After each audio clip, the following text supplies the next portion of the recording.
शायद सबसे प्राचीन में कि सिर्फ पश्चिम बंगाल और असम में वो डेफिनेटली शक्ति वर्शिप के गढ़ कहे जा सकते हैं, जहाँ पर एक बहुत विजुअल फॉर्म में हमें वहाँ देखने को मिलता है।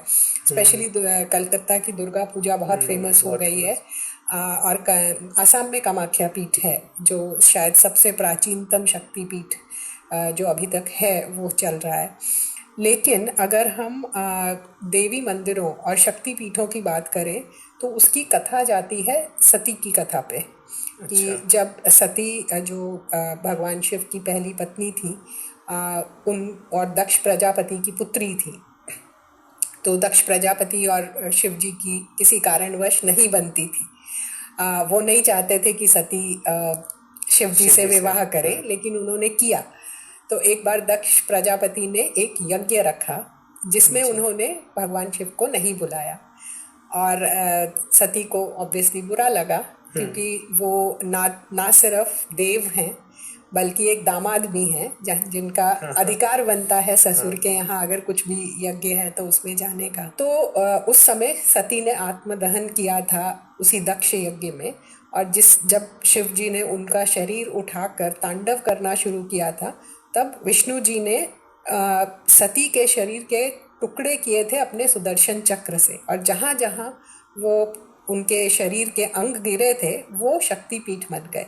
तो जैसे आप नैना देवी जाएंगे तो वहाँ उनकी आंखें गिरी थी, कहीं उनकी कलाई गिरी थी, कहीं उनकी नाभि गिरी थी, कहीं कुछ गिरा था। कामाख्या में उनकी योनि गिरी थी। अच्छा। तो इसलिए वो योनि पीठ है। तो अलग अलग ग्रंथों में हमें अलग अलग संख्या मिलती है, कहीं 51 शक्तिपीठ मिलते हैं, कहीं 108 शक्तिपीठ मिलते हैं। आदि शंकराचार्य ने एक स्तोत्र लिखा है जिसमें 18 शक्तिपीठों का वर्णन है।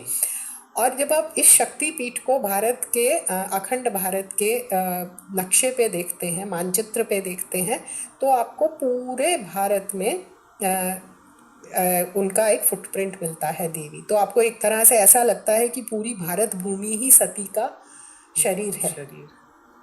और दूसरा, मैंने एक करीब 5-6 साल पहले जब मेरी अपनी जर्नी शुरू हुई शक्ति दर्शन की तरफ या शाक्त पूजा की तरफ, तो उसके बिगिनिंग में मैं एक ट्रैवलर थी, ट्रैवल ब्लॉगिंग करती थी, बहुत सारे जगह जाती थी। तो मुझे याद है कि मैं मैंगलोर में मंगला देवी के मंदिर में थी। तो वहाँ मुझे पता चला कि मैंगलोर का नाम मंगला देवी के नाम पे है। मंगला ऊरू, ऊरू इन कन्नड़ा मीन्स घर। अच्छा। तो मंगला देवी का घर से मैंगलोर बना। तो जैसे जो भी व्यक्ति मुझे इस बारे में बता रहे थे, तो मुझे सडनली ध्यान आया कि मैं चंडीगढ़ में पली बढ़ी हूँ जो चंडी देवी के नाम पे है। और ऐसे बात शुरू हुई, और फिर मुझे काफ़ी शहर लाइक बॉम्बे है, मुंबई है, मुंबा देवी के नाम पे है, कलकत्ता कालीकत्ता काली के नाम पे है, दिल्ली का भी नाम किसी ज़माने में योगिनीपुरा हुआ करता था। यहाँ बहुत से योगिनी मंदिर थे जी। तो एक इसका प्राचीन नाम योगिनीपुरा था। तो मैंने ऐसे ही अपने ट्विटर हैंडल पे और अपने सोशल मीडिया पे ये डाल दिया कि मुझे ये 10 नाम पता है of cities which are named after Devi, do you know of more? And within a day और so I had a list of 50+ cities and none of these are शक्तिपीठ्स जो माता के नाम पर है। हाँ, हमें पता नहीं है। जैसे अम्बाला है, वो अम्बा देवी के नाम पे है। जींद है, जयंती देवी के नाम पे है। और बहुत से ऐसे मुझे, जैसे कोलार है एक जगह, जो कोलार गोल्ड फील्ड जिनको कहते हैं, कोलार अम्मा है। ऑलमोस्ट हर प्रॉस्परस शहर देवी के नाम पे है, और इनमें से कोई भी शक्तिपीठ नहीं था, वो अलग हैं। अच्छा। तो अगर आप इन दोनों मानचित्रों को इकट्ठा कर देते हैं तो पूरा भारत देवीमय है। ऐसा लगता है कि पूरा भारत में देवी की पूजा होती थी। और अगर हम आर्कियोलॉजिकली बात करते हैं तो जो हमें सिंधु सरस्वती सभ्यता के अवशेष मिले हैं, उसमें सबसे ज़्यादा हमें मातृका मूर्तियाँ ही मिलती हैं, जो अर्लीस्ट एविडेंस हैं शक्ति वर्शिप का।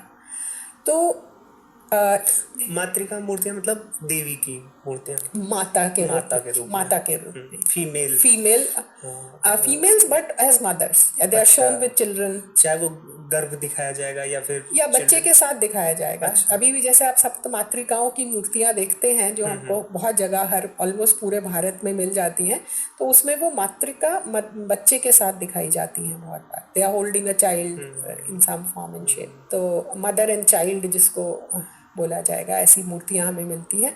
तो शक्ति वर्शिप एक तो सबसे प्राचीन वर्शिप का फॉर्म है मेरे हिसाब से, नॉट जस्ट इंडिया में, इंडिया के बाहर भी।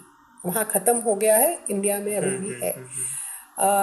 फिर करीब 2-3 साल पहले मुझे डॉक्टर बिबेक देब्रॉय के साथ एक पुस्तक एडिट करने का सौभाग्य मिला, जिसको हमने नाम दिया Navratri when Devi comes home. अच्छा। तो वहाँ पर हमने भारत के 16 क्षेत्रों में नवरात्रि कैसे मनाई जाती है उसको डॉक्यूमेंट किया। इन 16 क्षेत्रों में नेपाल भी एक क्षेत्र है जी। और इसमें हमने भारत के विभिन्न क्षेत्रों में प्रैक्टिसिंग लोगों को इनवाइट किया एक ऐसे लिखने के लिए कि उनके क्षेत्र में नवरात्रि कैसे मनाई जाती है। और इंसिडेंटली पिछले हफ्ते ही मैंने एक विमेंस कॉलेज में बैंगलोर में एक लेक्चर दिया on Navratri.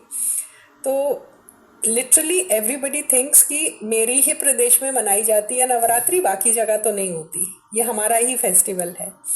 But this is a very good example of India में, जिसको मैं डाइवर्सिटी इन यूनिटी कहती हूँ। Not unity in diversity but diversity in unity, कि कोर पे हम एक हैं, कोर पे हम उन्हीं तिथियों पे नवरात्रि मनाते हैं भारत भर में, उसी देवता की पूजा करते हैं। हर नवरात्रि में हम देवी की पूजा करते हैं किसी फॉर्म एंड शेप में, लेकिन वो कैसे करते हैं उसमें थोड़ा बहुत अंतर है। ठीक है, सब जगह रात को पूजा होती है क्योंकि रात्रि है, इस त्योहार के नाम में ही नवरात्रि है। 4-5 त्योहार हैं जो रात को होते हैं, जो रात्रियाँ स्पेशल हैं। इसमें शिवरात्रि आती है, कृष्ण जन्माष्टमी आती है, होलिका दहन आता है, और नवरात्रि, ये दिवाली कार्तिक अमावस। हाँ, तो ये 4-5 जो हैं जिसमें रात को सेलिब्रेशन होती है। तो नवरात्रि में भी रात को होती है।